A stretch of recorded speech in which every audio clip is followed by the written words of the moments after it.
episode of the podcast entitled Couch Potatoes Unite! This is a podcast based on a blog of the same name because everyone and everything needs a strong sense of identity. Am I right? I am the blogger in question and the moderator of this podcast. My name is Kylie and I love TV. If you feel the same, keep listening and or checking out the blog at couchpotatoesunite.wordpress.com as you're bound to find some common ground or something you like. For at Couch Potatoes Unite, we're all about the wonders and the unique long-form storytelling of the small screen. If you haven't already figured it out, we have been producing more podcast episodes beyond our initial pilot 3. Because the panelists and I have lives behind the podcast, however, the episodes may come at irregular intervals to start. So subscribe to the blog or the podcast via iTunes to stay on top of brand new episodes. We have several episodes already published and more episodes are in the works, covering even more shows, both old and new, including new episodes checking on shows we've already podcasted about. As I sit here today, there are plans for a big X-Files retrospective in advance of the mini-event series on the horizon, and hopefully many, many more. If you don't hear your show in the podcast format, though, check out the blog. I still write reviews. Some of the podcast panelists have joined in as guest reviewers on the blog, and I'm always seeking new podcast panelists. So if you have any interest in joining the discussions, say hello. We have a Facebook page, a Twitter, follow us at CPU Podcast, and an email address at couchpotatoesunitepodcast@gmail.com. Of course, you can always subscribe to the blog and sign the guest book or comment on posts you see. We love feedback, though no trolls allowed. It's just good policy. Today we're around the water cooler and discussing Season 5 of Game of Thrones, a fantasy drama based on the series of novels entitled A Song of Ice and Fire by George R.R. Martin, which tells the tale of the land of Westeros and the various families and factions vying for the Iron Throne, or rule of all of the Seven Kingdoms, in a world of magic, dragons, swordplay, and death. The show is set in the fictional land of Westeros, a world that could be Europe, could be Middle-earth, or could be most fantasy or epic realms. The Season 5 finale aired on premium cable network HBO on June 14, 2015.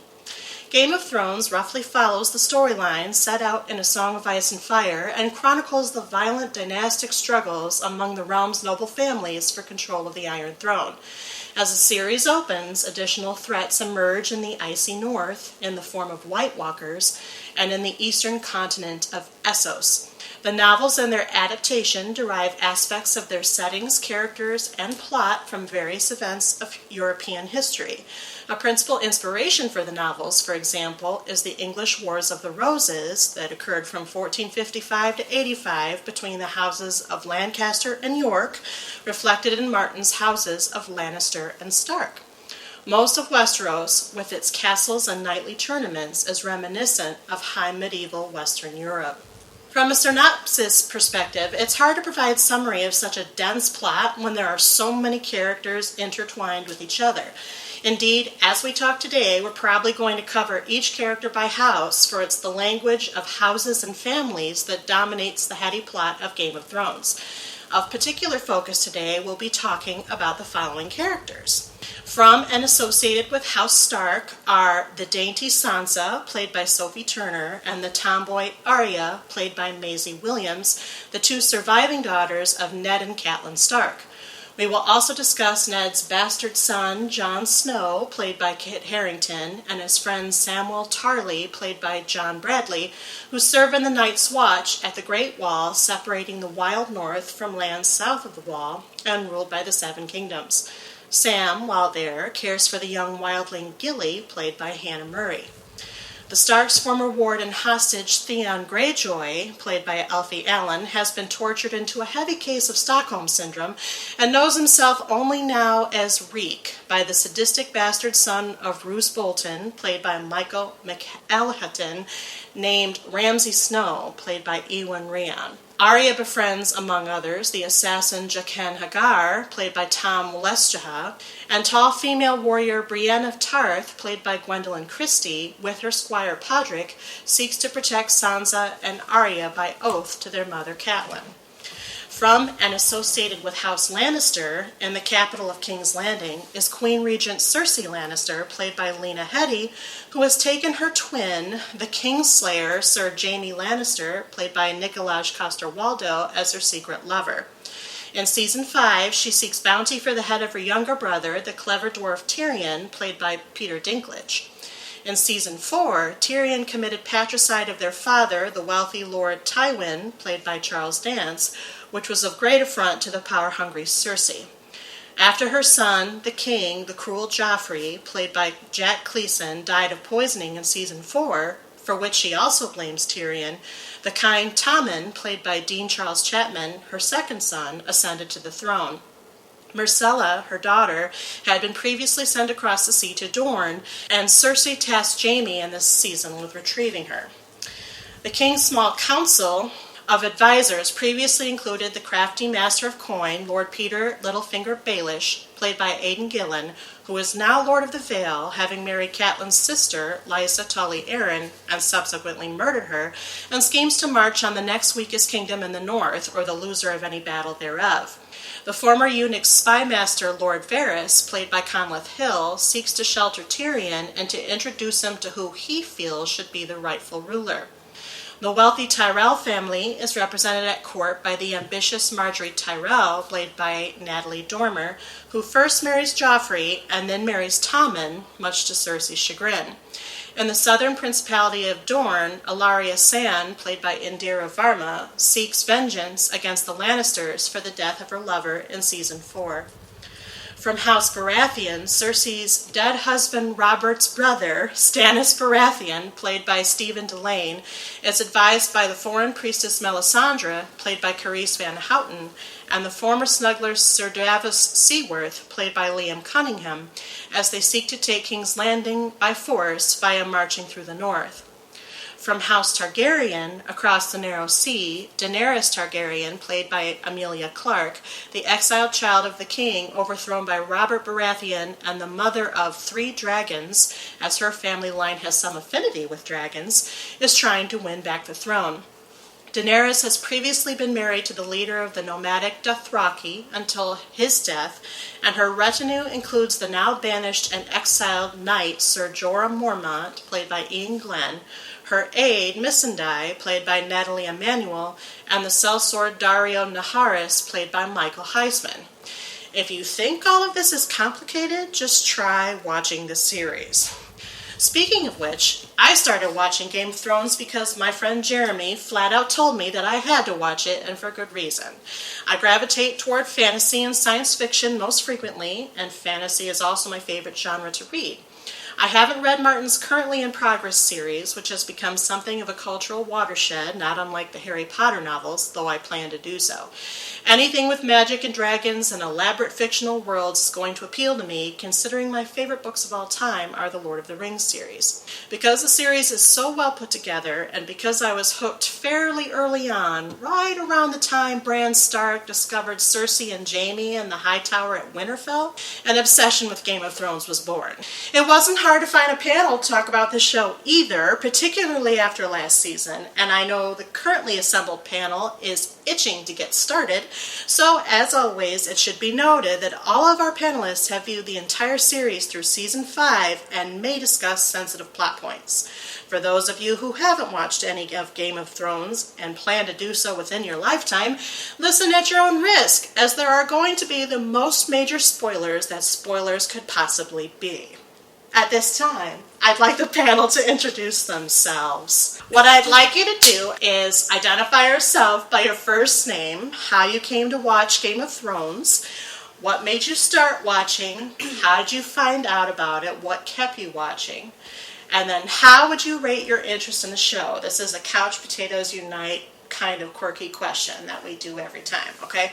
As far as Game of Thrones is concerned, do you watch it because you're obsessed with it? You're a fanatic, one might say, like Melisandre? Do you watch it because you openly love it and are zealous to protect the show, whatever its transgressions, as if it was your young, even if your young are dragons, and to learn lessons on how to be a ruler so you might maintain your rightful birthright and claim to the Iron Throne? like Daenerys Targaryen? Do you watch it to cheer for the underdogs, the names without sigils who scheme for the better of all, like Lord Varys, or the better of him or herself, like Lord Baelish or Littlefinger? Do you watch it because you secretly love it, like Ser Jorah Mormont loves Daenerys, or Samwise Tarly loves Gilly? Do you watch it for the military intrigue and the mysticism, believing these two forces will allow you to claim your rightful place upon the Iron Throne, like Stannis Baratheon?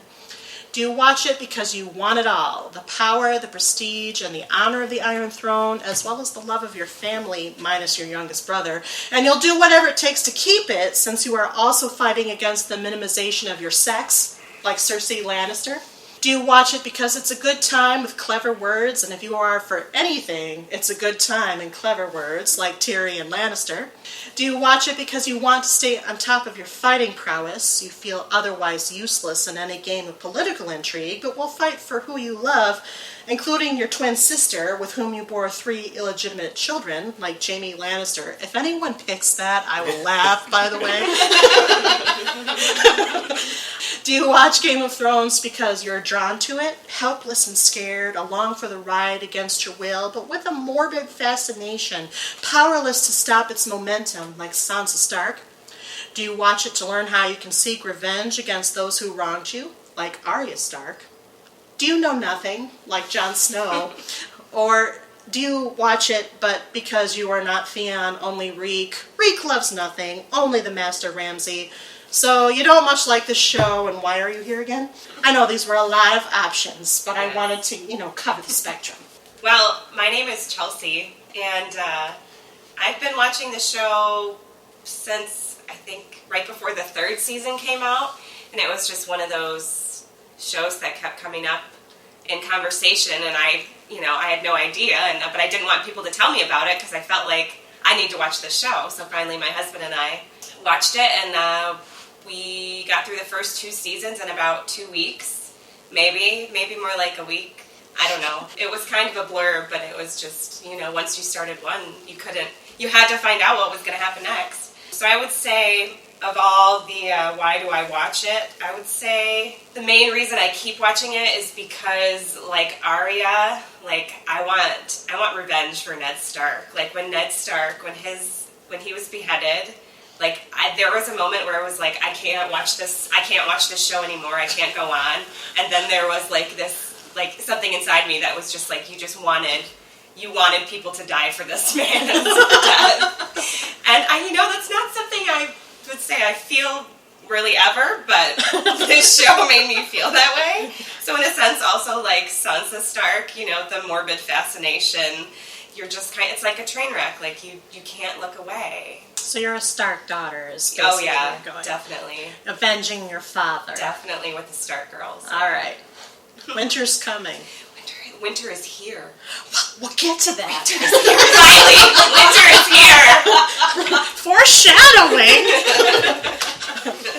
I'm Kristen. I started hearing about Game of Thrones from day one. I'm not lucky enough to, have a subscription to HBO, so I was one of those unfortunate people who had to be spoiled by everything for the past 5 years and knew what was coming.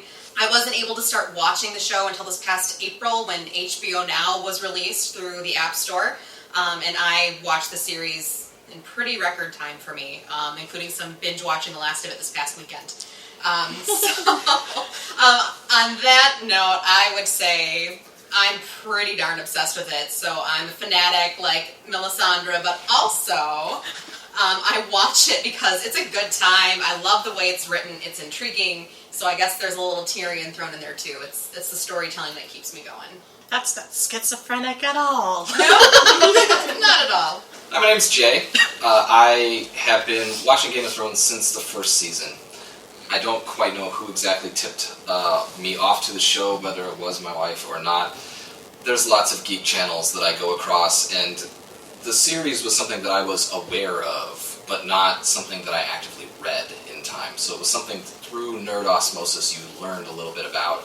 And then when the show came out, we started to pick it up and watch it, and we've been watching it ever since. And it's to the point where I even podcast about it on a daily basis.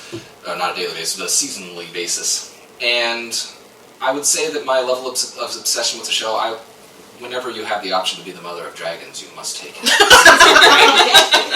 I am the mother of dragons. All right. Well, it's also another thing, Kylie, in the sense that just as you were talking about how you are a fan of fantasy, sci-fi genre of shows, as am I, and there's very few times when a fantasy/sci-fi genre show is one of the forefront, most talked about water cooler shows out there, and when it does become so, I want that show to not only continue to be good, but to be sort of protected in a way. So just like the Daenerys answer, I do want to sort of preserve the moment of a show like this being sort of on top, as it were, in the television world. Hear, hear. Love it. Right. Well, I am Amanda, and I started watching right at the beginning, and I cannot remember if I read the books right after I started watching, or if I had started reading the books before I watched. I don't know if I started reading, usually I like to read a book before I watch the movie version or the TV version or whatever, so I don't know if I heard it was coming and started reading, but have read all the books that have been written and are anxiously awaiting the next one. And I have to say Daenerys as well, just because I too am a huge fan of anything fantasy, sci-fi. I grew up reading Anne McCaffrey's dragon books, and so I was like, ooh, dragons, love it. So anyone who gets to ride a dragon is right in my wheelhouse. But I also have a little bit of the Tyrion in me too, because I do like the story, I do like the cleverness of it, and so that appeals to me as well. My name is Rob. I also started watching right before season 3 aired. We just moved to a new home, and so we got a new cable provider, and we'd heard of it through word of mouth, and we saw it on there, so we were able to binge watch the first 2 seasons, in pretty record time, and after that, we were hooked.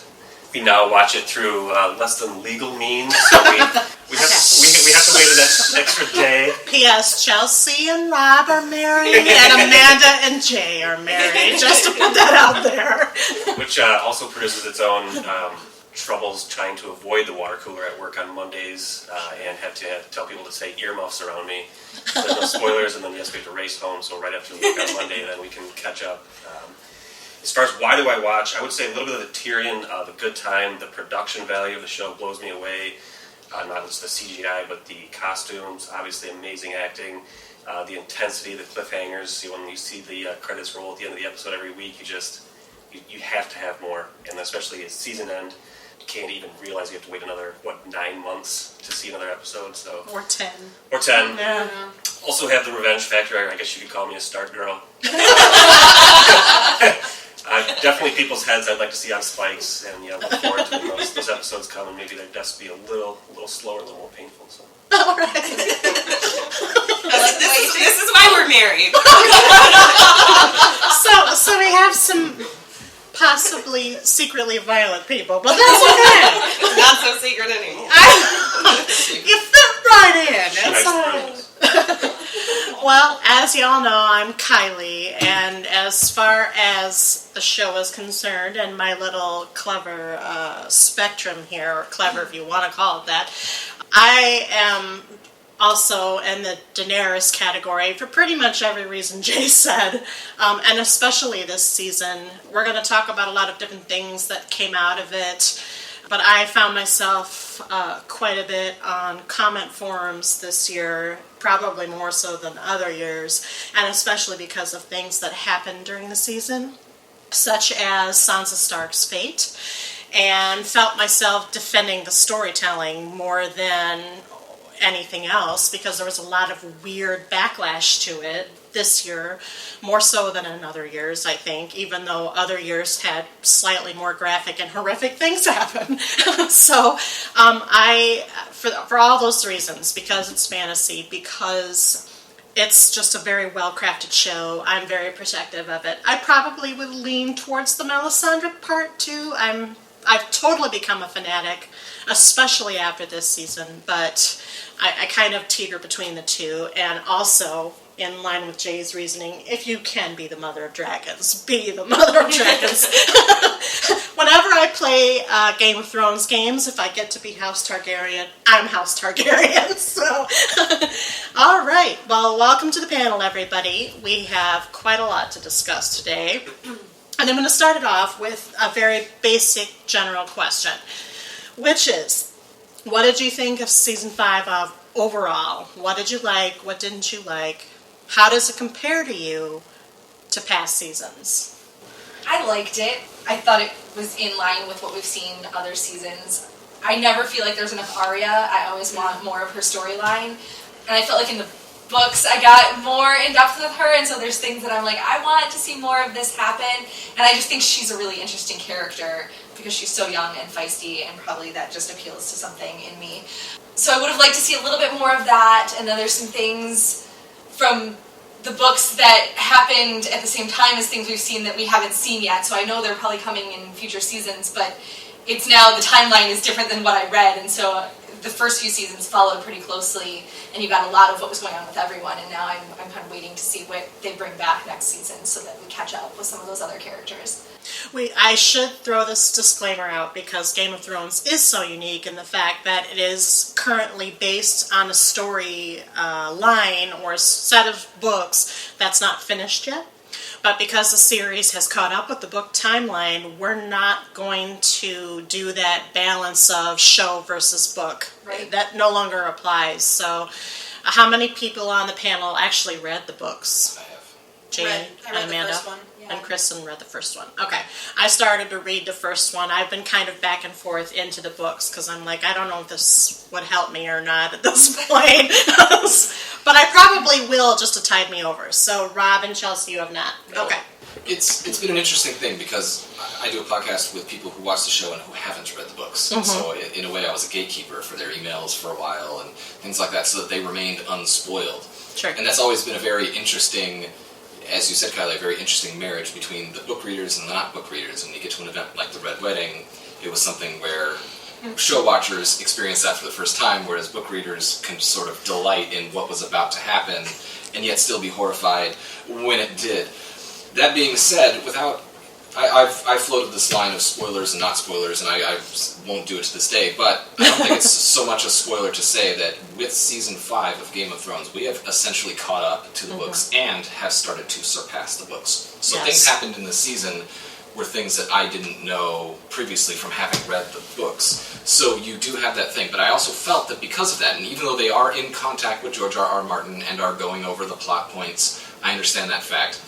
I feel like instead of having to frame a screenplay out of what has been adapted or what has been already written from the books, Benioff and Weiss had to start writing sort of from like a loose scaffolding of what George R.R. Martin is doing. And because of that, I felt that Season 5, when it hit, it just like a Game of Thrones season would be for me, because I think it is one of the top shows on television currently, and perhaps of all time. You know, you can always have that debate. And when it hits, it is still a gigantic home run, a grand slam, and this season had some incredibly great moments. I also felt like this season had some incredible misses as well, and I haven't felt that from previous seasons of Game of Thrones, where there was a storyline where I said, this was not good, and I wish that they hadn't gone there. And there hasn't really been episodes or seasons where I wish that they weren't somewhere else. You know, yes, you want more Arya or you want more Daenerys, but when you're with Jon or you're with Tyrion or you're with them, you then enjoy your time there because it's great. But there were times this season where I was literally looking at the screen going, take me somewhere else, please. This is not a good storyline. For example, like when? Everything Dorne. Okay. Sure. I can agree with that. The Dorne storyline landed with a thud, if it landed at all, really. What do the rest of you think? I really liked Season 5. I feel like this is kind of, it's a setup season, it's a dominoes or stacking up season for, Season 6 and 7 to have them all fall down. I notice this a lot, like when I watch movie trilogies, it's usually like that midway point, so movie 2 is the setup for the finale, and I feel like we're kind of at that midway point of Game of Thrones where now we're going to start to see some big dominoes fall. But it's like an Empire Strikes Back middle, Yeah. because there was a lot of cataclysmic things. There's a lot of big stuff that have, from previous dominoes that have now fallen over that have set up more. Mm-hmm. So, but I feel like this is a big setup season. We've seen, winter is here, as Chelsea put it earlier, and the White Walkers. There's some, people to be contended with, or the undead to be contended with. So there's people's a loose word. It's a very loose word, but yeah, there's a lot that has been set up that will start to fall, like the wall is my prediction. But that's for later. Okay. Yeah, I would agree with you. I felt like this season had a lot of table setting. I think a few of the episodes that I saw, the credits are rolling, and I thought, you didn't even touch on this storyline or this one. I'm just kind of frustrated that it wasn't moving as fast as I wanted it to, but that's never the case. But I agree, there was a couple of big bombs that were finally dropped that needed to happen, and I think season 6 is going to be even better. Best one yet. So I liked season 5. Along the lines of what Jay was saying, I not even like remembering like a particular moment, but like certain storylines, like Rob just said, like that were never touched upon. Like we would be in the middle of something, and I'd turn to Rob and I'd be like, "Where's Arya? Like where's Sansa? Like what's happening to them?" Like I'm so concerned, so much more concerned about other storylines. Obviously, being a Stark girl, but I kept. There were just so many questions I had at the end of a lot of the episodes, and just never feeling satisfied with what I was given. And obviously that's what they do with the show, but just felt unsettled most of the time by the time that the credits were rolling, and just wanting more. And I think for me, I actually am going to disagree a little bit. I felt that way about season 4 quite a bit, and I think for me, season 4 was so much, how do we pick up the pieces after the Red Wedding? It was more transitory or transitional than season 5. Season 5, we had a lot more intersections of the characters that we didn't have before, which were endlessly fascinating to me. And we'll talk about these in a minute, but for example, in the very early part of the season, which was kind of a continuation of the season 4 finale, Stannis Baratheon and his army appeared at the Night's Watch and tried to entreat Jon Snow to join his cause. Moments like that made it a little bit better for me. But I do agree that there are some huge misses, as Jay called them, one of them being the Dorne storyline, which, as I understand, is quite a bit more developed in the books, and or at least relatively speaking. And there are things that I almost felt like we didn't need it. It was so much an afterthought when they did show it, that to the point where everyone's talking about it detracting from the other storylines. In that sense, we could have done without those moments. But I actually was much more engaged by 5 than I was by 4 in retrospect. At least after the Purple Wedding, because that happened in season 4, and I was elated when that happened. I was like, good riddance. Everybody was. I know. So, I actually wasn't. oh, I mean, Really? I didn't like Joffrey just as much as everyone else, but I think he's such a, for lack of a better term, he's such a delicious villain. he is a delicious That, villain. he's one of those things where you hate him and he's terrible, but then when you see him choke on the poison and start bleeding out, I was only watching it with Amanda, and I didn't turn to her and say this because she's a book reader and knew as well, but if there were the imaginary show reader, I would just turn to them and say, you'll miss him in a weird way. Not as in, I want to see him succeed or do well, but he was a great villain to have on the screen, so in a way I do miss Joffrey. I don't miss Joffrey. because we have Gordon. Wait, no. Wrong Ramsey. Just kidding, wrong Ramsey. We have Ramsey Bolton. There we go, thank you. It's Ramsey and Roose. Roose is the dad. Oh, it's Bruce. Yeah, but Ramsey's more sadistic. He's the new Joffrey. That's true. But he's not. But he's not. He doesn't have the power Yeah. that Joffrey No. did.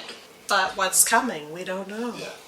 So let's talk about, we talked about, you kind of hit on things that you liked, but let's start talking about some of these plot threads, because some major things happened this season. And as we've alluded to in previous podcasts, I kind of send out some things to think about for all the panelists, and I broke it down by a house because there's so many things going on. So let's talk about, what are your favorite plot lines this season? What are the things that you really enjoyed watching? What landed for you? Finally seeing the White Walkers and sensing their power and just the threat that is winter coming just blew me away. That the scene, it was incredible. So I know all this time we've slowly been seeing little snippets here and there. This imminent storm, but to finally see its true power really hit home for me. So well shot, too. Yeah. So well shot. It was episode 8, if I recall. Was it? Yep. Was it? It or was. 9? It was 8. I think it's 8. It was Yeah, 8. right. It was entitled Hard Home. Yeah. Oh, yep. Yeah. And I have to agree with you, Rob. I think that was the crowning achievement of this season by a long shot. That episode was so well done. And the White Walker attack at the end was... I mean, it was one of those where it went too fast, but yet I completely lost track of time as it goes as well. Yeah. So you could have told me that scene was 5 minutes long, or you could have told me it was 30 minutes long. I will believe you. I do not know how long that scene went, but it was just... It's a roller coaster ride. I saw it twice or 3 times in preparation for note-taking and other things like that, and every time you just get lost in the scene itself. It's really good. Yeah, when they're paddling away in the boats, and he just starts raising his arms. Come at me, bro. Watching them all start to stand back up again, yeah, just it gives me chills even talking. The Night's King. Yeah. The Night's King. He's going to be a force to be reckoned with. So, are they not able to go through water? I didn't read the books. I mean, they can. It's it's difficult, because it's slow going, Okay. like everything else. The thing about that you get, I guess, from the books, and I don't know, Amanda, if you want to back me up, is that White Walkers are in no particular hurry to be anywhere. Okay. They're not white runners. Yeah. That's why they're the walkers. So, it's the fact that they, in the show here, they attacked Hardhome and they took it over and they gained their army, but it's not we need to go, there's no time crunch. It's not, we need to go to this place now. It's just, they're just there, but they're slowly moving south. They're amassing their forces. They're collecting as they go. I had chills watching that whole scene. Yeah. Like the scary kind of chills, not the, ooh, that's I mean, a little, ooh, that's awesome, but more like the nightmare kind of chills. Like, Well, they're such terrifying creatures, and the reality that, that at one point they had the ability to fight them, and they have lost that knowledge, to me is such an interesting thing. They have to refigure out what to do, and it's such, to me that's so cool, because we know as the audience what they need to do, but we don't even know that they have the resources anymore to really make that happen. So it'll be very interesting to see if there, is a resurgence of those old technologies, which, I don't know, I was a history major, so maybe that's just the nerd in me, but I'm just like, oh, they're going to find new things, old things that were new again, and kind of have to figure that out, because otherwise they're all dead. Well, we do have dragons to help forge some dragon glass now. Yes. Right. So, Yeah, and you learn one other substance that could stop them was the Valyrian steel, which there is a smith who can still work with Valyrian steel. and doesn't that come from dragon glass? Isn't that part of it? It's dragon steel. Dragon steel. That's in the books. And that was a thing that was a moment that was confirmed by the show that was only a rumor in the book. Because Sam is in the library somewhere and he's talking with Maester, and they come across the mention of dragon steel, and they're like, what is this? Do you know what this is? Maybe it's Valyrian steel. I don't quite know. And then in the show, you saw Jon Snow use his Valyrian steel sword to take out, one of the main others. And The it was lieutenant. yeah, and so all of us book watchers watched him like, oh, yes. I noticed that moment, and I haven't read the books, because I was like, whoa, Right. he just survived. He just blacked that, I mean, they really wanted you to see that Yes, they did. happen, because It was they very want you to forefront. anticipate the fact that, okay, so all hope is not lost, but they have to be clever. Yeah, Right. it's the dragon glass and the Valyrian steel so far. At a higher level too, I mean, these families been fighting for years and years just who can get this throne, but now, I mean, it's going to be almost Can they- banding together yeah, to can get they this unite fight together the first? bigger power. Do we know if fire can get rid of the White Walkers? Like if Daenerys comes over with her dragons, can she do some serious damage? That's a Yes. reigning theory. Yeah, I mean, because as you notice, because there's the two kinds. There's the white, with the blue eyes Yeah. glowing. They're a little different from just the zombies that are Yeah, coming the on the ground. whites. Is that what they're Yeah. called? So the foot soldiers that made the cool zombie waterfall, which was just an incredible Oh scene in and of itself, gosh. they can be killed by fire. It seems like Yeah. you can burn them, but you cannot burn. The And they Night's can King. be beheaded and harmed with normal everyday weapons. Yes. Right, yeah, because wasn't there a walker that walked through fire at one point in the scene when Yes. the giant was still in the building? And Yeah. I think it's the guy that Jon Snow kills ultimately. The lieutenant. I think. Yeah. It's hard enough to keep track of the alive characters, Yeah. much less the undead ones. So I hesitate to hedge into where this conversation could go, so I'm going to leave that aside for a minute. What other storylines or scenes or things landed for you other than Hardhome? I don't know if this speaks to you guys, but reading the books, one of my favorite characters. I mean, I have I have two very clear favorite characters. I mean, Tyrion Lannister is just a great character, and I'm not going to speak ill of him, but he's not one of the two. My two favorite characters reading the books, one is Daenerys, but the other one is Arya Stark. Arya Stark's one of my favorite characters, and Arya Stark's journey through the House of Black and White and with the Faceless Men was something that was very well documented, and other people disagree with me, so I'm interested in what you guys would say, but I loved Arya's journey this season. I thought it was really good all the way through. And so that was a huge hit for me, But I think that I might be biased because, you can just throw Arya in anything and I'd be like, it's great! I love it!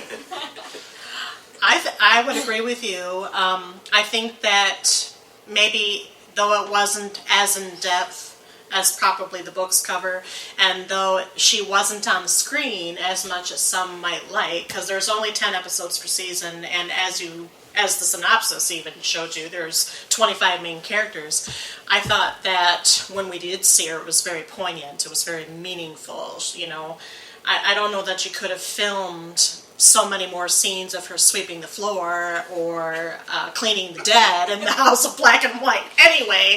So it was very good to set up her journey. It was very sort of heart-tugging when she had that scene by the seaside where she was putting away her belongings, the things that made her Arya Stark, as opposed to the girl with no name or no face.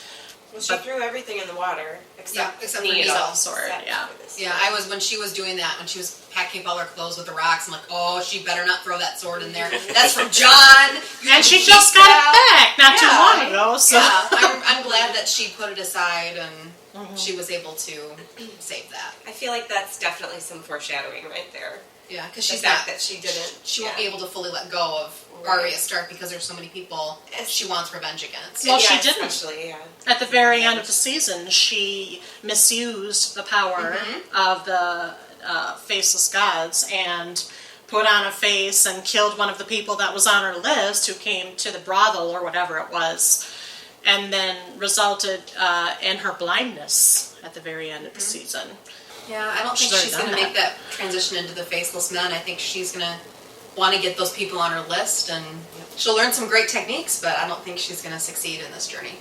Will she do it blind, though? That's the question. Can she surpass where she ended up?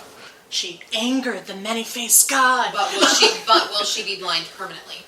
That's what I'm asking.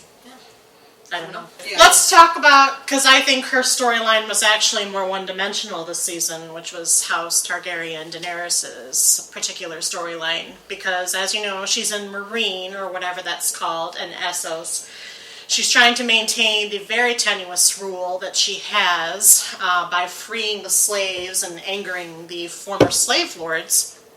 The season sort of starts with one of the nobleman's spokesmen. I forgot what his name is. The one she was going to marry. She actually ends up... What? His Dark. His Dark. Good job. I cannot remember all of them.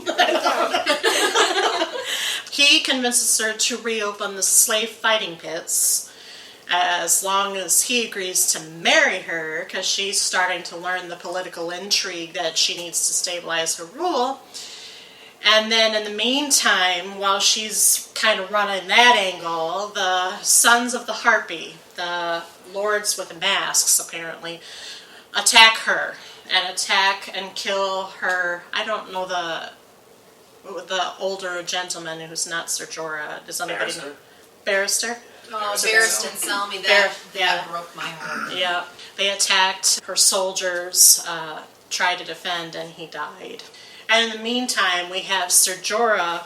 I don't know if we want to kind of hedge into the whole Tyrion thing, because that ran parallel to her, where they eventually intersected. So, how did you like that piece of it this season? I guess what this season showed me with Dany is that she needs to learn mercy.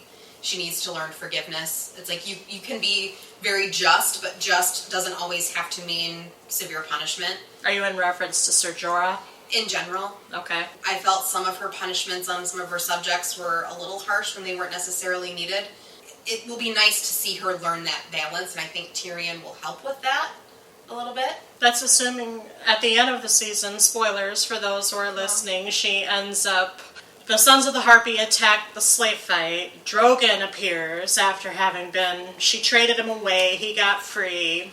Or he finds her like a true child finds his mother, whisks her away, and then she lands in like the countryside, and the Dothraki are coming back in a swarm of horsemen around her. It seemed to me like as a giant reset button in a way for Daenerys, but her storyline is always interesting to me in the sense that when we go over and look at all of the machinations that are going on in Westeros with Cersei or with Tyrion when he was there and all of those things, you're learning Varys when he was there, Littlefinger when he was there. Obviously, people have branched out or died or things like that, but it's a very complicated, structure for power and things like that. And then Daenerys sort of became, Dothraki queen, and then she starts her march in Essos, and she's just very simple, and we're supposed to, I think, root for her, and it's this whole, she says, hey, there are slaves, and I need to set them free. It's a very black and white issue, and so when she finally is in control, I think that her whole time in Meereen is just showing that even if you have such black and white intentions, the game is not played in black and white, it is played in gray. And so that is a lot of her things, is she's learning. It's all a matter of fact of Daenerys learning. She's still a young child, even though it doesn't look like in the show, and so she's learning how to rule, and so that's how all that goes. But it didn't go so well at the end for her, but to me, Drogon coming and her riding the dragon was something I think everyone's sort of waiting for, even if you knew it was coming or not, or anything like that. Seeing Daenerys ride a dragon, I think it was everything for me. Yeah. And I think that she will, if we're going predictions, there's the scene when the Dothraki horde swarms upon her, she drops her wedding ring into the grass, and you can look on that two ways. You can look at it as she's symbolically shedding her marine ties and things like that, but to me, she knows that Daario and Tyrion and them are going to look for her. Yep. And so to me, that's a signal that she is going to be tracked. And so they're going to catch up with her, but she's probably going to get in with the Dothraki horde, and so it's going to be interesting to see how all that goes, because she's reunited with the Dothraki, she's away from Meereen, but she also can ride a dragon. For me, her dropping her wedding ring was more symbolic of, okay, I gotta survive this. And I don't know, I just feel like it was more of I'm letting go of my wedding ring. As far as the Dothraki, I mean, she's not married, Drogo is gone and dead. And that's initially what I thought, but on a rewatch, they do make a big deal of Daario and Jorah going after her.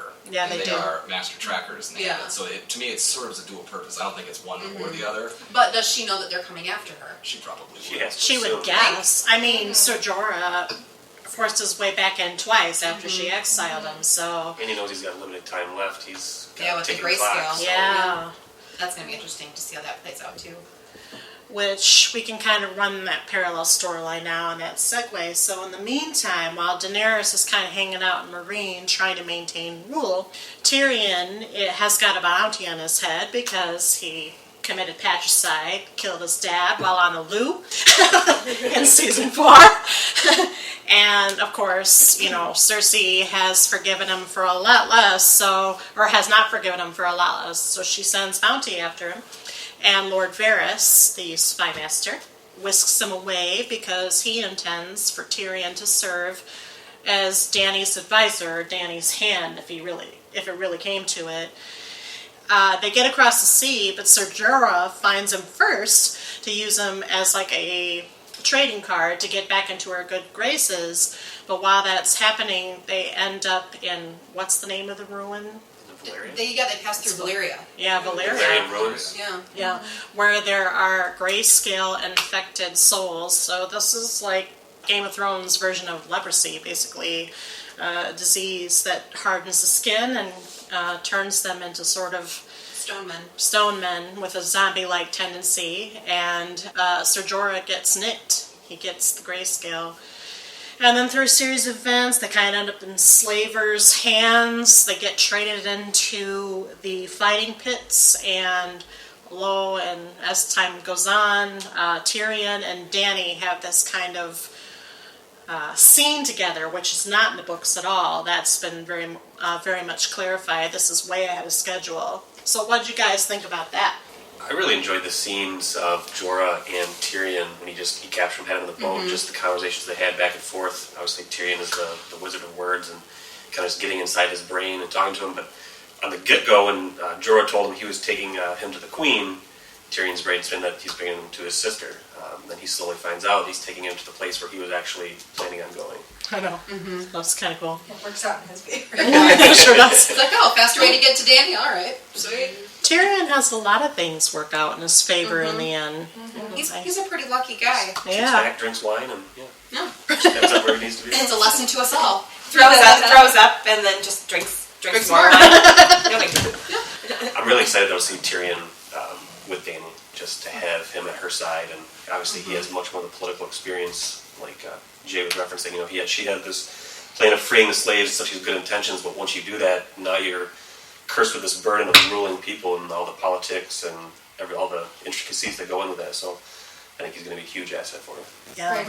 There's all those, there's the rumors, the swirling around, it's the what will happen, who's going to end up, on top in the end. And one of the things, one of the people, the theories is Dany. And we obviously see she's not fit to rule yet. She's not ready. She doesn't have it in her. She hasn't been groomed for this. She's been in exile. She was used as a pawn. By her brother. Her brother totally married her off to, So she's sort of been a pawn, and then now she's trying to really assert herself, and maybe too forcefully, to the point where she's then creating enemies instead of, she could be incredibly charming, right? And so I think, and Tyrion, who is not a charming person inherently, knows how to work the charm to his favor. And so I think if they do reunite, she could learn a lot from him, because he really is able to do those things. And I think she's starting to see, but she doesn't necessarily have a guide to provide that. And how do you learn that? Yeah. Except through trial and error. I feel like once Tyrion comes on the scene, you immediately start to see Dany, she becomes softer. I feel like she becomes much less of the black and white. It has to be this way or it has to be this way. And I feel like he kind of brings in a different side, to look at that. I don't think she was considering before. And so I think their relationship is going to be something really, really good. I hope they reunite. I loved that scene, and I agree. I do think that he gives her the gray that Jay was talking about, that she hasn't been able to grasp by herself up until this point. But what I loved about that whole scene, other than the exchange of words, and I have 3 favorite characters, and Tyrion is one of them. I love him. I think he is... He's the voice of reason. He's kind of the audience's window into this world in many senses, and says a lot of things that I probably would say if I was in this position. But one of the things that I loved about that conversation was at the end of it, he talked about what makes you think it's you that's going to succeed here. The wheel keeps turning, the houses keep rotating through it, and she says, I intend to break the wheel. And I loved that. I thought that was very powerful, and I'm rooting for her in a sense, but I'm also rooting for 2 other people, which would be Tyrion and then Jon Snow. On that same topic, this is a good segue. Yeah. The 3 of them. The dragon has 3 heads. Oh, so you're going to go right into the Azor Ahai theory? You want to talk about that? I want to talk about it. Do you want to talk about it right now, or hold on to it? Hey, let's do it. So, do you want to describe it? I'm not the best person to describe it, but I am a good person to comment on it. Okay. Anybody want to try? Okay. I don't know if I'm going to get it all the way right. But so the reigning theory right now is that Jon Snow, who we might as well just say it, major spoiler right now, he kind of sort of died at the end of the season. Not confirmed. Not... Allegedly died. Yes, allegedly. Okay, when you say not confirmed, that's not entirely true, because the producers and Kit Harington have gone on record in quotes, to say that, no, the guy's dead. No. They say Jon Snow is dead or deader than dead. They don't say Jon is dead. They always say Jon Snow. They don't say anything about Jon Targaryen. All right. Okay, so Back up. Castle Black people. Back up. Okay. So, the name of the novels is A Song of Ice and Fire. One of the major running themes right now is who is Jon Snow's mother, right? Because we don't know that. In the very first season and in the very first book, Ned Stark, who is allegedly his dad, tells him, I'll tell you who your mother is someday when you're ready. And then, of course, Ned Stark bites it at the end of the first book / season. Okay, so there's a reigning theory that Jon Snow's mother is actually Ned's sister, whose name is Lyanna Stark. I'll never get all the names. Lyanna Stark. And that she was having an affair with Rhaegar Targaryen, who is the brother of the king, or the actual king. See? Everybody's thinking. It was Daenerys' brother. Daenerys' brother, but was he the sitting king at the time? No. Okay. He was the next in line. He was the next in line. Okay. So, Lyanna Rhaegar is allegedly had an affair. The Targaryens were unseated by Robert's Rebellion. Jon Snow is put into hiding with his, what would ultimately be his uncle, Ned, but Ned claims him as his bastard. This is theory. This is not confirmed, but it's a rampant theory right now.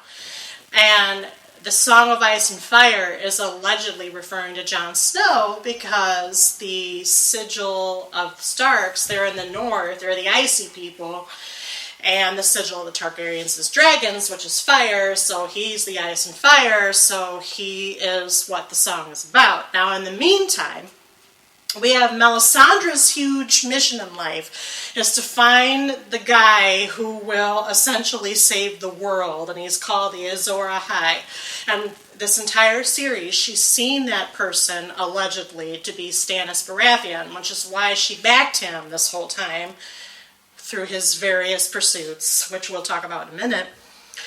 But, of course, we know that Melisandre met Jon Snow at Castle Black when Baratheon's army came through. And she had a little bit of a moment, okay? So, now, that's one part of it. There's the second part of it. Now, the third part of it is that Daenerys has 3 dragons, which are all specific colors. And they all have specific names. And Drogon is the one of the 3 dragons that responds to her. The other 2 do not. They don't listen to their mom, I guess. And I don't remember what the dragons' names are, but it's important. It's Viserys, and it's almost like her sister. Yeah. And then the other one. Hold on, give me a sec. Okay. One of them is red in color. One of them is green in color. The Targaryen sigil is black. Drogon is black. The Lannister sigil is red. One of the dragons is red. The Stark sigil is green. One of the dragons is green. The idea is either Jon Snow will somehow come back to life. There's all sorts of theories how this might happen. And there ultimately can be 3 dragon riders, one of them being Dany, one of them being Jon Snow, the third one undecided, but people think it might be Tyrion because House Lannister is red or associated with red. I don't know if that's true or not. It's Viserion. Viserion. Rhaegal. And Rhaegal, right. So named after Drogo, Viserys, and Rhaegar. Yes, exactly. There's a couple different theories. One is that Jon Snow will come back to life and actually be the Azor Ahai who has the power to save the world. The other being that the Azor Ahai is not one person but 3, and it's the 3 dragon riders, if there are 3. That Dany would be one of them. Jon Snow would most likely be a second because his lineage is supposed to be half Targaryen. And then the third one being someone unknown, most likely Tyrion. There's also a rampant theory that Tyrion's not all the way Lannister. Mm-hmm. That's what I was going to get at, too. And that he might have some sort of Targaryen connection in the background, but it gets very deep. People have thought a lot about this. So, The books have left all that open to all of this rampant interpretation. They sure have. In the sense that there's conversations with the Maester at the wall, Mr. and he's Targaryen. Yes, right? Aemon. Yeah, Aemon's Targaryen, and so he says a lot of things because they talk about the Azor Ahai, and you can tell that Melisandre thinks this about Jon, but Maester Aemon thinks it's Dany, and he doesn't come out and say it so there, but he says that there's another name, and another thing in the books is whether this is actually the same thing as the Azor Ahai, but it's the Prince who promised, the Prince who will keep the promise, and another sort of savior who will come back and save things. But Aemon is very quick to point out that Prince, and the word for it, it's a word that's taken on the word of dragon, and he's very quick to say that dragon is a gender-neutral term. So Prince could be princess, it could be princes, it could be princesses. There's no, the word is very nebulous. So, in fact, if it's one, if it's Jon, if it's Dany, if it's 3 people, if it's, 28 people, it's not, they haven't answered any questions, and obviously we're just here speculating, so it's a very open-ended question as to what you think, because no one has the answer yet. If you want to talk about it now, talk about it now. This is what people have been talking about since the season finale. Is Jon Snow really dead? He could be. I'm not going to say he is or isn't, but however, the fact that Melisandre just happened to desert Stannis and come back to Castle Black right when she's needed to resurrect Jon Snow, because obviously people can be resurrected. We've seen one instance of it with a very minor character in the show. With her. But then also in the books, I haven't read this far, but I know what happens. Spoilers for those with the books. Lady Catelyn gets resurrected a few days after the Red Wedding, and she becomes Lady Stoneheart. Is that right? And I feel which was not shown on the series. It was not shown on the series, and I know a lot of people were kind of questioning that. Having known that information, I feel like the reason they left that storyline out is to make Jon Snow's resurrection, quote unquote, more powerful and more impactful to come back as Jon Targaryen. Because I think we're also going to see the Tower of Joy this season based on casting notes that I have read and location scouting information. The Tower of Joy being? Being the place where Ned Stark and company back in the day found his sister essentially on her deathbed.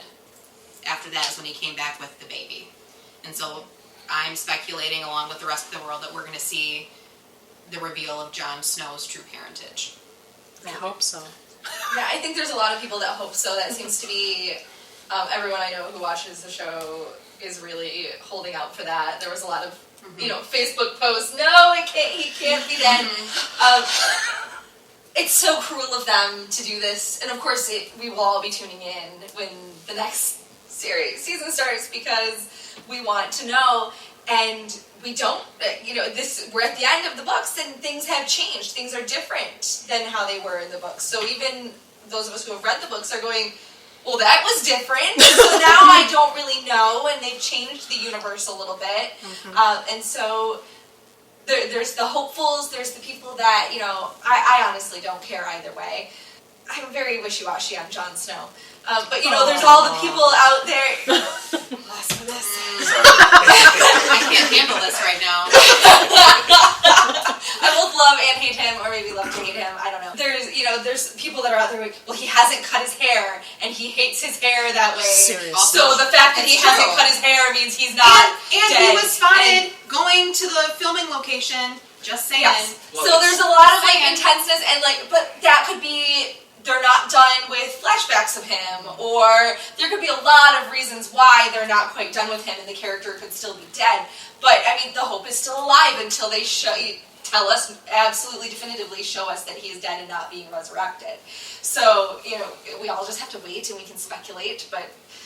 I think there's a lot of speculation obviously going on. Yeah, because there's other people too that think he's going to warg into Ghost for the time being, which I don't really know if I like that theory. It seems a little far-fetched. Yeah, that's based on the fact that Bran Stark can do that. The Starks, that's kind of their historical magical ability, is that they're able to...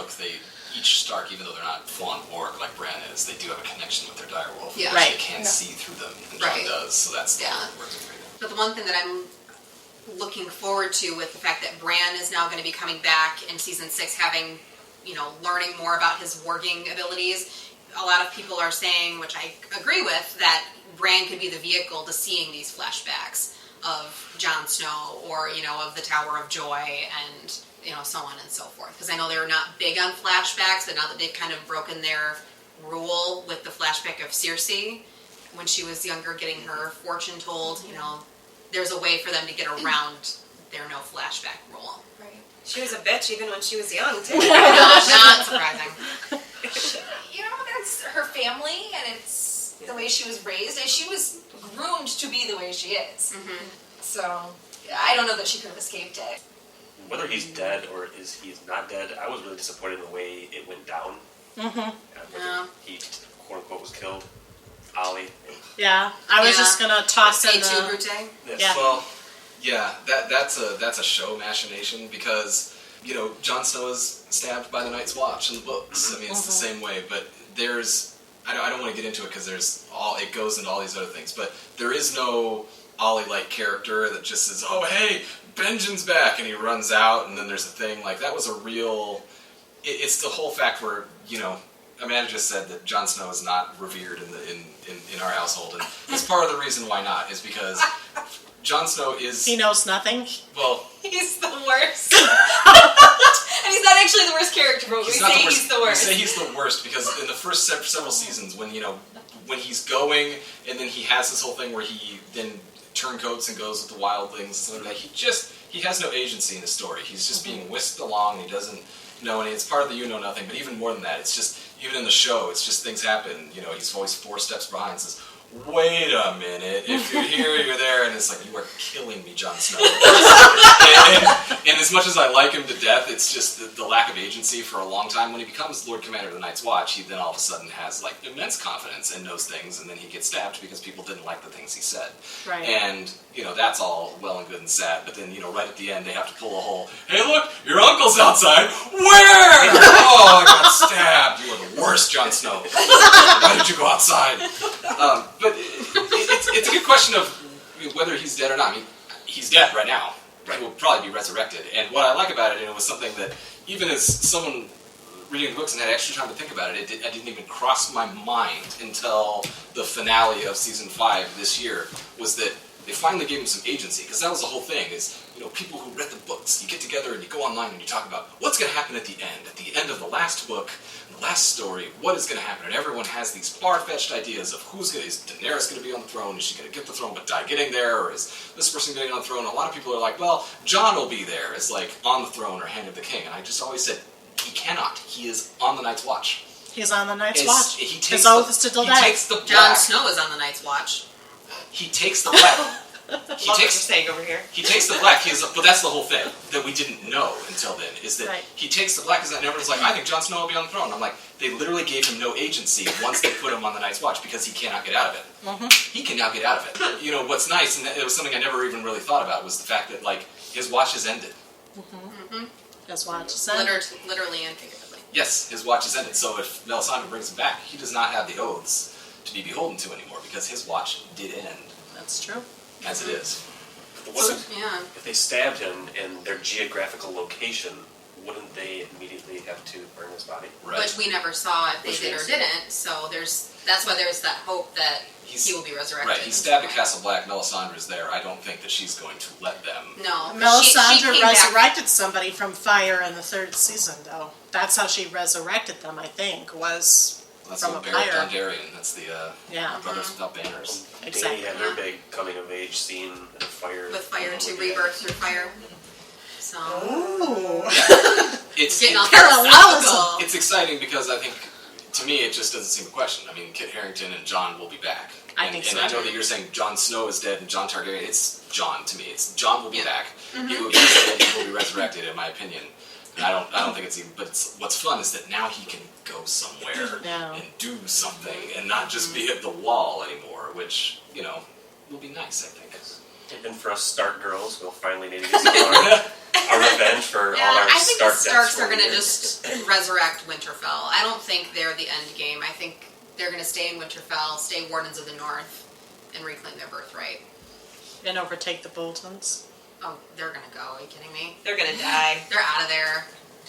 I just wanted to toss out, because we didn't really quite set it up, that Jon Snow, yes, he's elected High Commander. The whole reason they killed him is because he entreated alliance with the wildlings, and then in doing so encountered the White Walkers, and then the White Walkers decimated their forces. He brought back some wildlings, and wildlings killed this young kid, Ollie's parents, which made him apparently Brutus in the Julius Caesar scenario. So I don't want to end anything without talking about House Lannister and House Baratheon. I think House Baratheon we should cover, because from my vantage point, House Baratheon, They're eradicated. it's outside, it's out of the Game of Thrones. From a TV viewer, when they showed the scene, they implied, obviously, that Stannis got killed, but they didn't show it. No, all we heard was Brienne's scream, and we don't know if it was because of a forceful, like, die Stannis kind of a scream, or if she was attacked kind of a scream. I think Baratheon is Either way, done. they're not in good shape. No, Melisandre, she abandoned them. You know, she knows that they're not the end game. If she is of the almighty, you know, force that she claims to be of, you know, she knows that they're done. Well, and she's certainly powerful in and of herself, and without her support, I mean, really, what does Stannis have now? Really. Almost nothing. He sacrificed his daughter, and his wife committed suicide because of that. So. But Melisandre initiated that. I mean, after she saw Jon Snow at Castle Black, you know, that's when she said, we need to march, we need to go, your family has to come with us because they're an important part of this journey. Did she put everything into motion where she knew that she had to help eradicate House Baratheon? Because she suggested... Well, she wanted the blood of kings, but right? Did she already know at that point that Stannis was going to fail, and she just helped things accelerate to get rid of Baratheon and get them out of the game? Why did she want the blood of kings again? I can't remember. It helps propel. Like, when they got the blood of Robert's bastard that was good friends with Arya... Thank you. When they used the leeches to get his blood, you know, they supposedly, you know, wanted to get rid of Joffrey, which happened, and it set bigger things into motion. Well, so if she wants to use Jon Snow in a different way, or Jon, if he's no longer Jon Snow, if she wants to use Jon in a different way, then she doesn't want to harvest him for blood, and so then, you know, the daughter is the natural source. You know, but that was for Stannis. That was for Stannis. Well, so she said. Mm-hmm. But was it really? Or was she just trying to, or does she know that Jon Snow is now the end game or part of the end game after seeing him, realizing, oops, I had the wrong guy. Okay, well now I got to get rid of the Baratheons because they're just going to muddle the game. Well, I think it just shows, I mean, the power that she has to convince people, you know, the power that Faith has, I guess, because, I mean, his daughter is so precious to him, and we get the backstory of how the lengths he went to prevent her death originally. And then he's like, all right, sure, go ahead, we'll burn her. If it makes him king.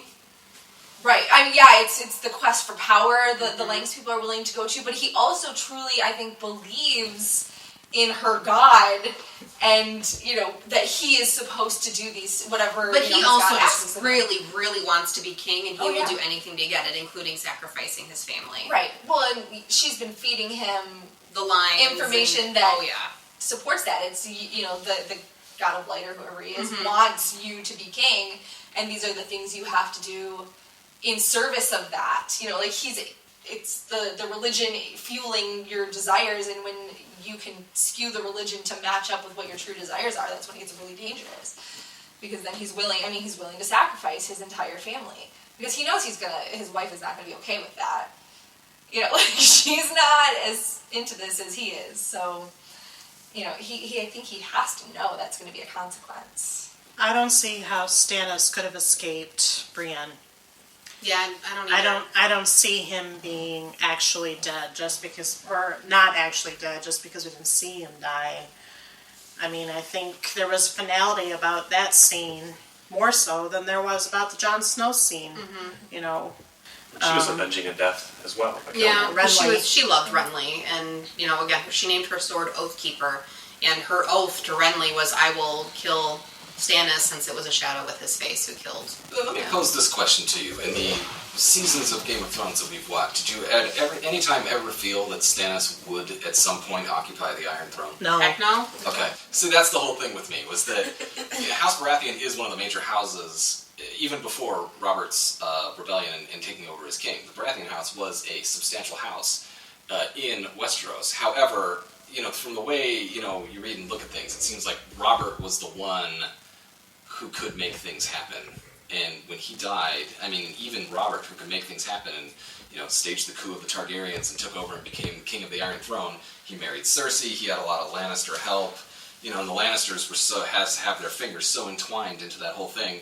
And then when Robert dies, we're left with Stannis and Renly, and it just, watching the show and just reading the books, I just said, well, these guys are two nobodies. And so they happen, and Stannis has they have the attack on Blackwater that he gets routed at, and then he goes to the north, and we have fun stuff with them on the wall, and we have all of these things. And so I think he's dead too, even though they didn't show him being dead, which is always a big red flag in Game of Thrones. There's the nice cinematic cut where they show her starting to swing, and then they end the scene with Ramsay swinging and killing someone on the battlefield, and I think they were just trying a clever transition there more than anything else. But it seems to me like probably Stannis has been beheaded by Brienne of Tarth, but at the same time, it was one of those, you knew that Stannis was never going to come anywhere close to anything resembling. So it's like, okay, now he's out of the way. Let's focus on other things now. Right. That's my feeling. I mean, what purpose does it serve to keep him alive at this point? Right. And kind of going back to what Dany had said, how she wants to break the wheel in Westeros. Well, now the Baratheons spoke, if you will, that's already broken for her. So the wheel will continue to be easier to break as the larger houses start to fall. At least insofar as the acknowledged true Baratheons. There's a little weirdness with the fact that Tommen at the very least is Baratheon by name, if not by but he's not by blood. Right. And Gendry is still maybe out there somewhere. He's on that boat. He's rowing. He's somewhere. just rowing away. He's rowing somewhere. Furiously rowing somewhere. No. Good looking by. But he's no longer in Westeros, and I don't think any of Robert's extramarital affair children are going to resurface at this point. Well, we're running out of characters, maybe. Yeah, I don't think the end game's with the Baratheon line. No. So let's talk about House Lannister, because there was a lot of, setting aside the Dorne piece for a minute, because Jaime's story was kind of a non-starter, really, except for the moment at the end, which we can get to in a minute. But Cersei had quite the eventful season. First, once Marjorie married Tommen, she had married Joffrey died, she married Tommen, so she's the queen again. Of course, Marjorie is basically Cersei Jr., without all of the, rougher edges the baggage that comes with Cersei.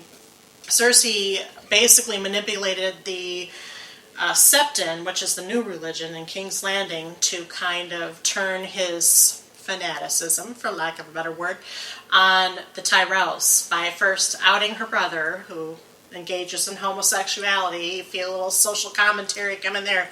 And then puts them on trial, if you will. And then Loras, Marjorie's brother, and Marjorie gets pinged because she lies about it.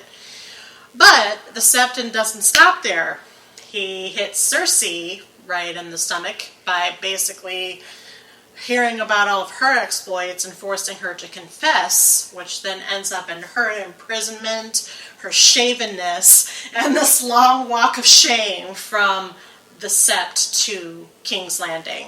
So what do we think about Cersei's journey this season? I'm just glad she finally got hers. She got her comeuppance. She got her comeuppance. It was still hard to watch that walk of shame. Even though I don't like Cersei. I love Cersei, but I hate Cersei. It was nice to finally see her get hers a little bit. And, I felt bad. Her feet were all bloody. She was covered in rotten food and fecal matter, for lack of a better term. And that can be hard for her, but I don't know if she's going to change her ways after this or not. I was upset that I almost felt bad for her. Yeah, I didn't want that feeling. I've hated her for so long that to feel sorry for her was disappointing. Again, a testament to how they shoot this show and how they write it. And she's a beautifully written character. She really is. They've got her in such a good spot where I love to hate her because she's so manipulative. She's so, backstabbing, and she is so self-centered and so centered on her kids staying on the throne. Yeah, her own plan ended up biting her in the rear end. Mm-hmm. Sure did. Which, I mean, we love to see that, right? That fall from grace. And the fact that you do sort of feel bad. I mean, that is such a terrible punishment. I mean, how completely vulnerable is she in those moments? And it's horrifying. And it's you wouldn't wish it on your worst enemy. And yet, there they have it happening. And it's just awful to watch. And it went on forever. Mm-hmm. That scene went on forever.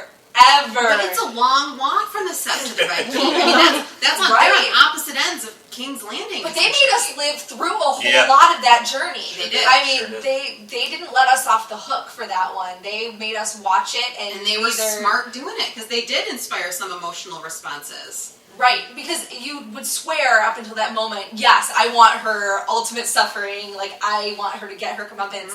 And as you're watching it happen, you're thinking, Oh God, make it stop. this Please. is so terrible. Yeah. You know, and it's just so awful that you do feel, you know, bad for her, and you don't necessarily want to feel bad for her, but they make you feel something, and I think that's really impactful storytelling. And she still has the trial to go through next season after all of this too. This is just to get her out of prison and get her back imprisoned in the Red Keep. Yeah. This is far from over. I thought the storyline showed a lot about the actual versus perceived power of the throne. Because to me, if my queen was thrown in jail for something like this and I'm the king, I think I'd be able to get her out. But Tommen obviously is completely useless in getting anybody out of prison or doing anything. Yeah, because Marjorie was the real power behind him. You know, I mean, yes, she's like Cersei Jr., but I feel like she's the nicer version of Cersei. She'll use some of the same tactics to get her way and to get what she wants, but I feel like she's trying to do it for the right reasons and for the betterment of Westeros in general, where Cersei is just, I want my kids on the throne, I don't care what happens. Do we have any thoughts about the kind of parallel storyline where one of her small council members, and I don't know his name, the guy that was doing the experiments and resurrected the mountain at the very The end? new Maester. Yeah. Do we have any thoughts about him? I'd like to see how they're going to use him. Clearly, he's Yeah. a weapon. He's Kind all- of a yeah. scientific parallel to the religious resurrections that have been going on, which I He's- think is yeah, interesting. he's kind of the Game of Thrones version of Frankenstein a little bit now too. I mean, he has that bluish tint to his face. You can see it under his helmet, and you know he doesn't speak anymore. And he can pop skulls with his bare hands. He could do that before he was, medically Yeah, right. enhanced. That was so gross. Now he's like the $6 million mountain man, you know. Yeah, he will be interesting next season because they obviously wanted to show us, hey, look, he's still alive. Don't forget about this awesome soldier that the Lannisters have in future battles to come. But yeah, Tommen's useless. Going back to that point, he's got a good heart, but he's not prepared. Well, and it's where we see, like, you can't actually be a good person and be the ruler. Because he actually is just a nice young kid. And he's just so innocent. If he had some years of training, I think he could do well, but I don't think he's the right fit. They didn't raise him to be that way because they It was didn't all think Joffrey. he was ever going to. Yeah, I mean, Joffrey was groomed for it to be that kind of cruel leader who just asserts his will. He was just going to be the younger brother, you know what I mean? He was the spare. He had other purposes that Plus- they were grooming him for. Yeah, plus I feel like Tommen's genetically more like Jaime and Right. Joffrey's genetically more like Cersei, which is, I think, important as well. Right. A couple other things I want to hit on. Do we want to talk about Myrcella's death, the Cersei and Jaime's illegitimate daughter, who was poisoned by Ilaria Sand? That was her last stab, if you will, as they sailed away back to King's Landing. And she kind of said to him, I know you're my father, and there was this moment, and then poof, she died. So awful. Yeah. What a waste of a trip. We've come to like Jaime Lannister. Like, we used to hate him so much. Like, in the beginning, he's just so awful, and then you see kind of his human side when he gets away from all the game. Yeah, and when he's no longer a part of that so much, and he's been brought low in a lot of ways, then we see that he actually does have this compassionate, caring side. And to have this moment where he can actually admit, his parentage, and then it just gets snuffed out. You're like, how heartbreaking for him, because he never gets what he wants. Right. Like nothing good ever happens for him, which is just, maybe it's the result of his incestuous stuff. Also, maybe it's not. I don't Well, know. he also pushed Bran out a window. He did. I mean, he wasn't a good person. He wasn't, no, and I think you're right. I think his journey with Bran of Tarth kind of helped bring out his human side again, and losing his fighting hand was a huge catalyst in that journey, but I don't know, this has got some complications now. I mean, especially because, I forgot her name, the Oberyn's lover, Valeria. Thank you. She gave Marcella, the long kiss goodbye, and didn't provide a cure for her, and it's going to spark a war or something. There's going to be some sort of further retaliation between Dorne and King's Landing again. Is it wrong? But that was what I was thinking. I was like, oh crap, more Dorne next season. They were sailing away, and I said, oh, thank goodness. Because I think that was a missed opportunity in the sense that the Sand Snakes as characters in Dorne, I felt like Dorne chapters in the books also were too long for what they were. We spent too much time there. So anytime we can abbreviate Dorne is fine. But the Sand Snakes themselves were so unique and fun in the books, and then none of that stuff just was very good. That fight that they have with Bronn and Jaime was one of the worst shot fights I've ever seen in my life. It almost seemed like they sent their B team to whatever location for those scenes, and none of it really rang true. And it also kind of got to the point where, us as viewers are looking at this Dorne house going, they don't seem like a major player in the Game of Thrones. Why are we sort of wasting our time, I guess, in a way with all of this? Yeah. And that's how it is. And now Illyria's killed Marcella, which, big plot-wise, I mean, obviously it just takes down one of Cersei's kids, and, this just sets more of a thing in motion, but at the same time it eliminates another member of the House of Lannister. Right, but then it's just along the lines of, oh god, now we have more ramifications, and so now we're going to have to... He looked at his watch hand, by the way. Oh god. Well, I kind of think maybe some of these lesser threats to the throne, for lack of a better term, are here because they whittle away at the bigger houses. They're distractions that then let the cogs turn in another direction. So they serve a purpose to the whole thing. So that one house, even though they seem like they're maybe stronger, if they get distracted by these other things, then they become weaker on another front and are more easily, taken out of the picture. So even though we may dislike some of those stories and we think they're kind of lame in comparison to, the big names, at the same time, I think it's what makes it a more complex, interesting story to have them there. So it's just maybe a necessary evil, but they're not as well fleshed out because we're not going to spend that much time on something that ultimately isn't going to be the winner. But that'll be the focus, because when Cersei comes back, she obviously has to, they have a problem with the... They have a problem with the religious cult in King's Landing that they need to deal with, but then also there are probably going to be ramifications for Dorne, and so they're, it's the fact that they're being stretched thin. Yep. And so, which is probably when they're finally going to break. Yeah, I think House Lannister's in danger right now. I mean, Tyrion is across the sea, Tywin is dead, Cersei's hold has only ever been tenuous, maybe because she's a woman, maybe because she's Cersei, whatever. And Jaime is basically useless when it comes to political intrigue. I mean, he was set up to be king, but he's not really king material. He's no longer the Kingslayer. Yeah. And if you remember at the beginning of the season, we mentioned Cersei's flashback. Well, part of that flashback was the prophecy that she would have 3 children and they would all die. So I think it's also very important to know that her downfall, her weakness, and her strength are her children. Joffrey's dead, Marcella's dead, Tommen is at not risk. long for this world. He's not long for this world. Maybe because he takes after his father. I don't know. Well, he's on the throne. And He for is on other the people to throne. take the throne, the person on the throne has to go. He has a big target. Yeah. And especially if and when, most likely, Tommen bites it, that leaves the throne open. There's no other heir. Marcella, who would be, in theory, next in line after that, is gone. Yes. So it's open. There's no one else in Lannister to take it. So I think, Amanda, you're definitely right. The one last character I want to touch on before we end this podcast, because we haven't, is Sansa Stark. Okay? Topic we've been avoiding. Well, but it's a very important topic, not the least of which is because it caused the most backlash this season. Out of all the things, we've seen incest sex, we've seen skulls exploding, we've seen a whole bunch of other things. But then, actually, and here my opinion and my bias is going to come out, she is, for lack of a better term, raped by Ramsay Bolton. Marital rape is a thing.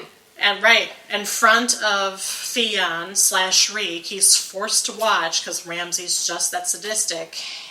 They don't actually show it. It's suggested, heavily it's suggested, but it caused such furor. And the suggestion and not showing it is actually part of why they were in so much trouble.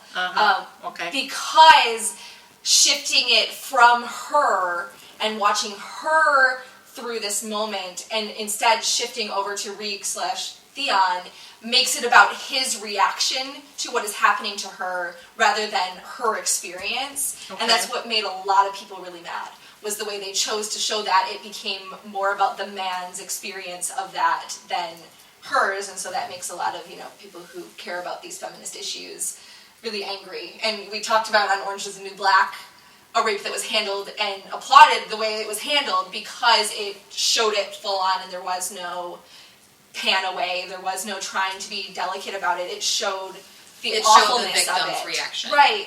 But they did. We see the aftermath with Sansa. We see the bruises. We see her upset. Well, I also think that was a choice that they made. Yeah. I mean, one, because it was such a horrific. Yes, a horrific scene, and because she's so young in the show, and I also think, for us to be able to see the look in Reek's eyes, like maybe something is changing in him, because later in the season he helps Sansa escape, Right. That maybe that was the start of him realizing, That was the catalyst to Right. have Reek turn back into Theon. Exactly. Well, and then also back to the wedding, like, he had to, give her away. He remembered his name. He remembered what to recite at the wedding. So there's still a part of, Theon in him somewhere, and I think maybe this was just something else that kind of got the wheels going in the right, in the way. And that was the critique, was that it was something put there just to then incite something in another character, less than being about her storyline, which is why people got all upset about it, I think. And they're just upset, and it wasn't in the books. So a lot of people were saying it's just gratuitous, why do we need it? That's true. Ramsay, in the books, Ramsay rapes another character, a minor character, that's not depicted on the series, and Sansa replaces that character for this piece of the story. Correct. But I don't know if I agree completely with that. I'll be the first one to champion feminist issues, but the last, I'd say, good 45 seconds of the shot on that episode was showing her face, and much the way the Orange is the New Black character's face was shown, where she was crying, she was turning off, in a sense, disconnecting herself from it. And I think the backlash came far more from the fact that she was A, young, like Chelsea was saying, and B, because the violence against women in the show has been particularly brutal, but Sansa's been able to escape all of the really horrific marriage consummations, and then it was finally thrust upon her this season, and by a character who was arguably more sadistic than Joffrey.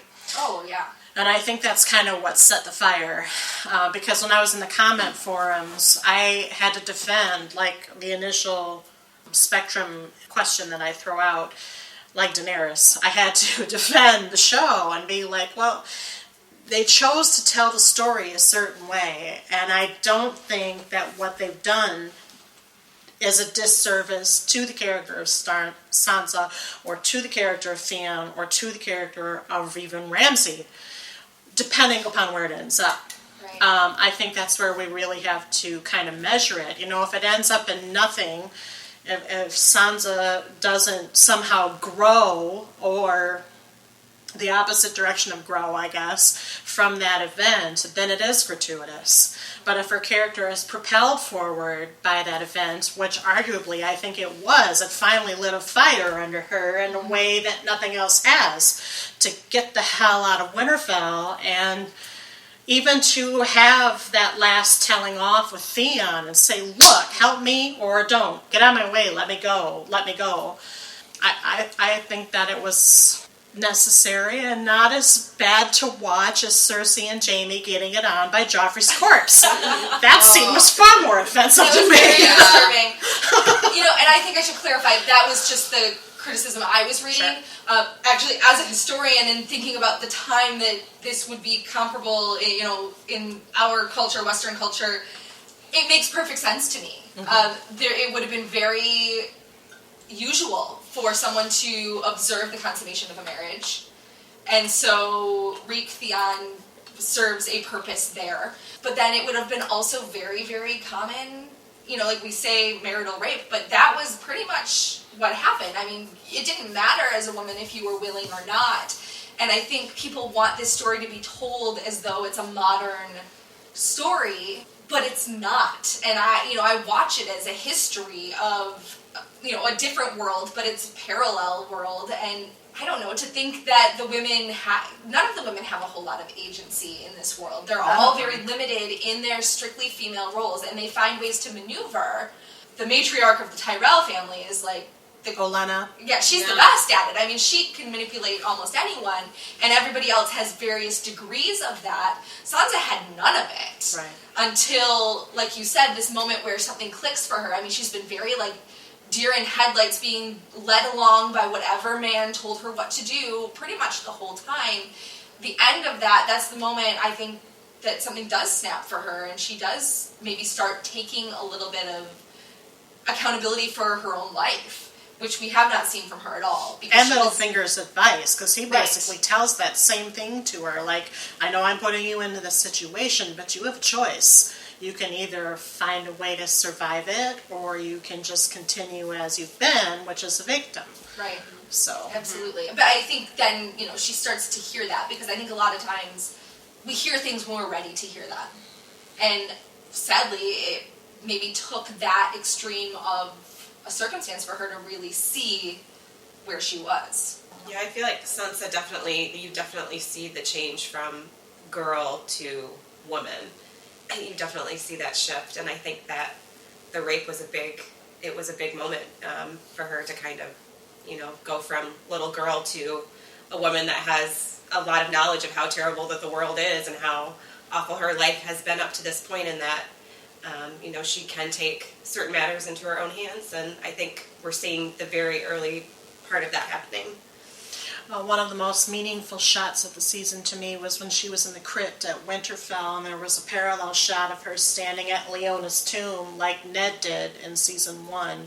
I mean, I think for a long time she's kind of set up as Catelyn's parallel, but she might actually be more like Ned, and that could be good or bad for her, because Ned was loyal and honorable, but possibly to a fault, which is what the books and this series kind of set out for us. How honorable can you really be in a world where people seem to have no honor? So, I don't know. I think this whole situation with Ramsay, it's going to help Sansa take back Winterfell.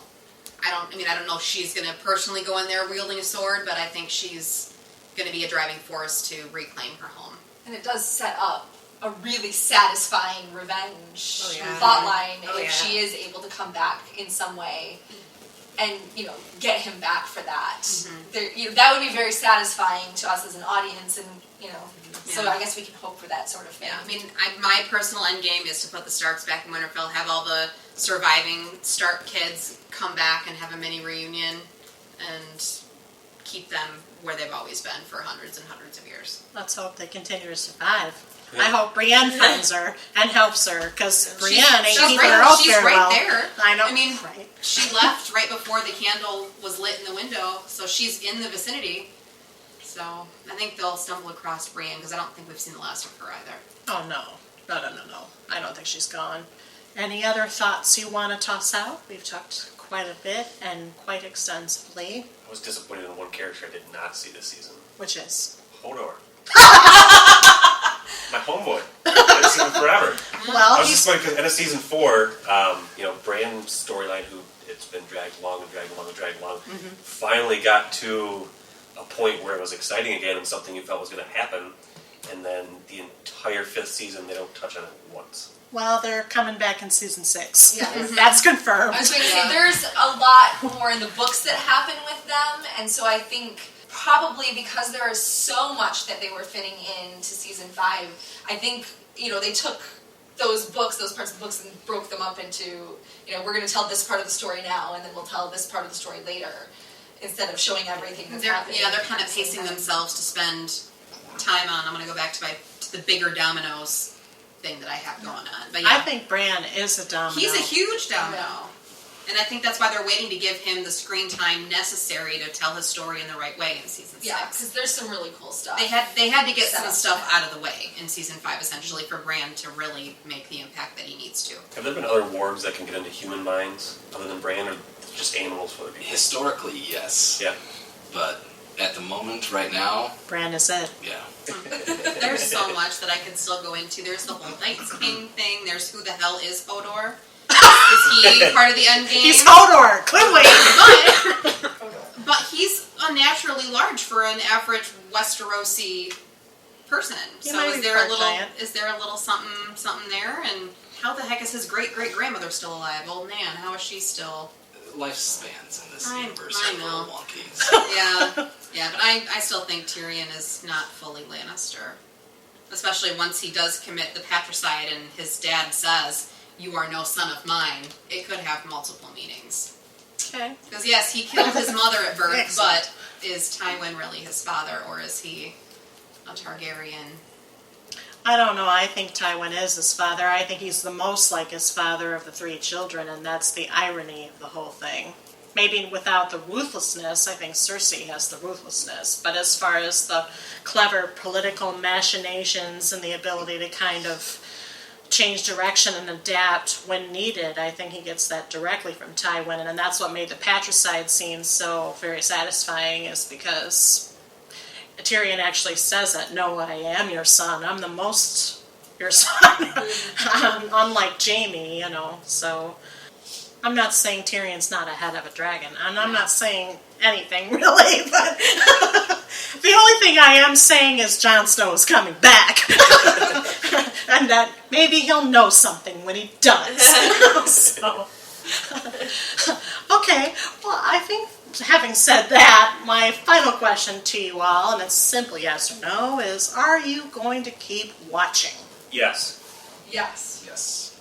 Do you really have to ask that question? That means yes. Duh. I think it goes without saying. I mean, how can we stop now, right? Well, having said that, and having covered so much terrain, and without having to talk for 6 more hours, because really you could spend 10 hours talking about 10 hours of a season, we're going to call it good for the Game of Thrones podcast. I want to thank Chelsea, Kristen, Jay, Amanda, and Rob for joining me on the panel this day. Please keep listening. Stay tuned to the podcast and the blog for more episodes of our podcast, Couch Potatoes Unite! ! It won't just be Game of Thrones, but if you are a Game of Thrones fan, you have some months to wait, for the next season will not premiere until April 2016. So, yeah, you'll have to start marking your calendars or whatever you do. Stay tuned, keep listening, keep watching. We love TV. We hope you do too. We hope you enjoyed this talk.